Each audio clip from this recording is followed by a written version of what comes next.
Assalamualaikum warahmatullahi wabarakatuh.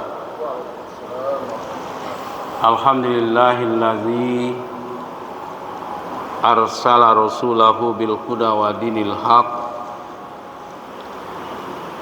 liyudhhirahu 'alad dini kullihi wa kafa billahi syahida. A'udzu billahi minasyaitonir rajim. Bismillahirrahmanirrahim. Mathalul ladzina yunfikuna amwalahum fi sabilillah kamasali habbatin ambatat sab'a sanabila fi kulli sumbulatin mi'atu habbah Allahu dha'ifu liman yasha wallahu wasi'un alim. Perumpamaan orang-orang yang berbagi di jalan Allah sama saja dengan menanam satu biji. Tiap-tiap biji tumbuh 7 tangkai. Tiap-tiap tangkai berbiji 100 biji. Allah melipat gandakan kepada siapa yang Ia kehendaki, karena Allah itu luas dan lagi mengetahui. Bapak Ibu saudara sekalian, sidang sholat asar, ayat yang baru saja saya bacakan terdapat dalam surat Al-Baqarah di nomor 261. Banyak ayat, banyak hadis yang menyuruh kita berbagi. Wa mimma razaqnahum yunfikun, dan sebagian harta yang mereka nafkahkan di jalan Allah. Ada lagi ayat, ara'aital ladzi yukazzibu biddin fazalikal ladzi yad'ul yatim wa la yahuddu ala ta'amil miskin. Bapak Ibu jamaah sekalian, intinya adalah berbagi. Dalam kesempatan yang ringkas ini, saya ingin mencoba memberikan penjelasan kalau berbagi itu mendapat pahala dan ganjaran di dunia dari balasan dari perbuatan yang kita sebut berbagi, yunfikuna. Nah, Bapak dan Saudara sekalian, selama ini yang kita harapkan, yang kita ketahui, kalau berbagi itu di jalan Allah akan ada nanti pahalanya di akhirat 700 kali lipat. Kan seperti itu. Tapi ketika kita melihat ayat itu, wallahu yudha'ifu liman yasha, wallahu wasi'un alim, Allah tidak pernah menyebutkan kalau balasan orang yang berbagi di jalan Allah itu hanya nanti di akhirat. Tentunya Bapak dan Saudara sekalian, ketika kita berbagi hari ini, yunfiku fi sabilillah, itu tentu ada balasan di dunia dan ada di akhirat. Dalam waktu yang singkat ini saya ingin menjelaskan dalam kasus atau dalam cerita-cerita yang kita lihat, yang kita dengar, bahwa ada balasan di dunia ini orang yang suka berbagi. Namun maaf kalau saya mengasih contoh terlebih dulu saya. Satu hari sekitar 5 tahun yang lalu, saya didatangi oleh seorang anak taman SMA karena yang bersangkutan staf saya di satu kantor. Katanya, Pak, namanya Susan, ambolah lulus di Universitas Dharma Andalas. Tapi pitih mama je pitih apa kini nak dodo. Saya muapak magiah peminjaman, kira-kira seperti itu.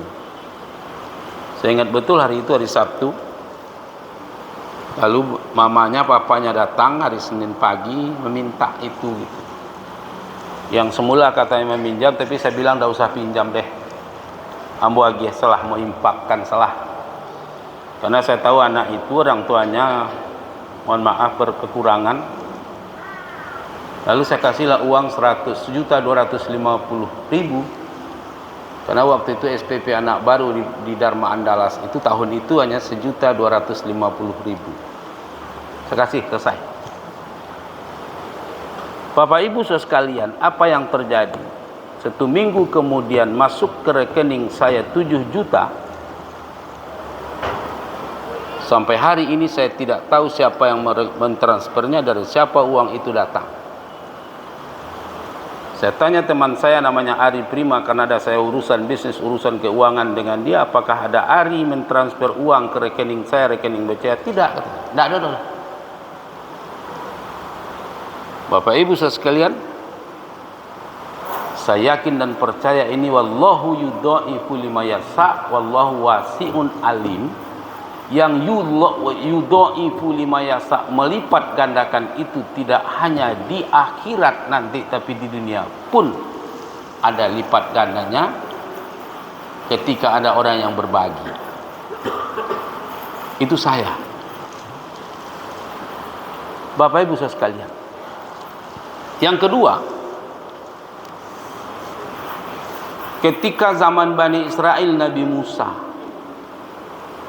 ada satu keluarga yang keluarga itu menurut kita adalah berkekurangan juga, tapi suka berbagi. Bekerja hari-hari membuat bantal, membuat kasur, dan dijual itu gitu tiap hari ke pasar. Pagi dibeli bantal, dibeli kapas, dibeli kain, penjahit, benang. Lalu ketika di pasar ada orang butuh dikasih. Waktu itu hanya 1 dirham gitu. Dan itu terus hari-hari gitu. Nah Bapak dan saudara sekalian, satu hari ada kasus di pasar. Kasusnya apa? Kasusnya seseorang berkelahi dengan seseorang, yang seseorang itu orang yang tidak mampu, sudah sekian hari tidak makan, lalu dia makan di makanan orang, itu di jualan orang. Ketika akan membayar tidak ada duit, lalu berantem. Bapak yang tukang kasur tadi datang, kalau cara awaknya apa yang terjadi, what happened, kira-kira betul, apa yang terjadi?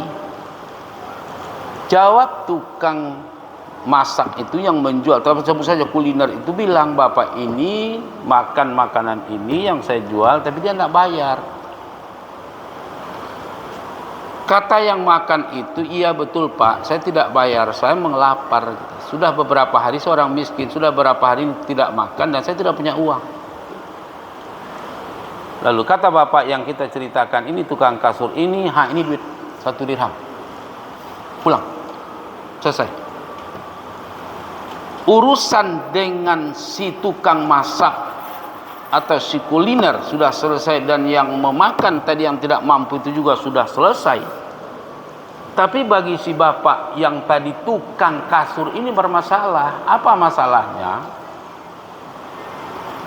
Kurang modal membeli benang, membeli kapas, membeli kain dan lain. Tidak cukup. Karena dia tadi suka berimpak, suka berbagi. Lalu pulang ke rumah, Bu, lapor pada ibunya, benang, kapas tidak jadi saya beli. Abang mau jadi itu, kata istrinya. Tadi ada di pasar seperti ini, seperti ini, seperti ini. Lalu saya kasih. Kurang modal. Lalu apa kata istrinya? Mungkin istrinya punya kreatif, Pak, kita kumpulkan lagi kapas-kapas yang bertebaran yang ada di sudut-sudut rumah kita ini, karena sudah terlalu sering mungkin belum kita bersihkan. Kita kumpulkan, mana tahu nanti bisa dijadikan kembali kasur, bisa dijadikan kembali bantal, kita bawa ke pasar. Dikumpuan lah gitu. Trek. buat cek bantah. Karena tidak cukup, karena dia terang, tidak cukup lunak bantah kok. Lalu dibawa ke pasar, tidak laku. Karena tidak laku juga bapak ini menung pulang dengan langkah tergagap-gagap. Terbut saja di trotoar ketemu dengan seseorang tukang ikan, yang juga beberapa ekor ikannya tidak laku karena sehari sudah sore mau membusuk. Kenalan, cerita, lalu barter. Apa barternya? Pak, apa ambil sebantah kok, walaupun tidak terlalu bagus, amu ambil lo ikan apa kok seiku. Mudah-mudahan beko ikan ko lah bisa membawa kami lagi makan sore atau makan malam. Bantah ko mungkin apa, tambah beko kapehnya bisa jadi bagus. Selesai dia. Yang tukang ikan tidak kita ceritakan, yang kita ceritakan adalah tukang bantal. Nyobok ikanku pulang ke rumah. Sampai rumah, Bu, bantal tidak laku do, tapi ini barter. Mana barternya? Nah, ikan ini kasih. Tolong ibu perbaiki, bersihkan ikan ini, masaklah, ini akan kita makan sore. Persoalan modal kita cari akal beko. Kira-kira seperti itu. Lalu kita percepat, ibunya membersihkan ikan, lalu pas membelah perut ikan itu ketemu bulat putih.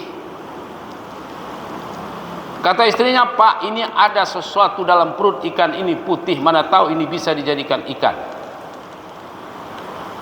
Apa? Bawalah ke pasar. Kata istrinya, bawa pasar. Tanya di tukang emas pertama. Wah, ini kata tukang emas pertama, ini intan asli. Kalau tukang emasnya jujur, tidak jujur, mungkin bisa saja dia katakan bahwa emas ini, intan ini palsu, tapi jujur. Apa kata tukang emas? Saya bisa beli intan bapak ini 2000 dirham. Tapi bapak kalau ingin lebih tinggi harganya, di sana ada tukang emas, di sana ada toko emas yang lebih besar. Bapak itu ke sana. Ditawarkan, asli. Apa kata tukang emas kedua, toko emas kedua? Intan bapak ini asli, berlian bapak ini asli, kami bisa membeli 40.000 dirham. Tapi jika bapak ingin lebih mahal lagi, ada toko emas di kota ini yang paling besar, mungkin mereka bisa lebih besar, lebih tinggi harganya. Bapak yang tukang kapas ini tadi ke sana, dijual. Apa kata tukang emas terakhir, toko emas terakhir?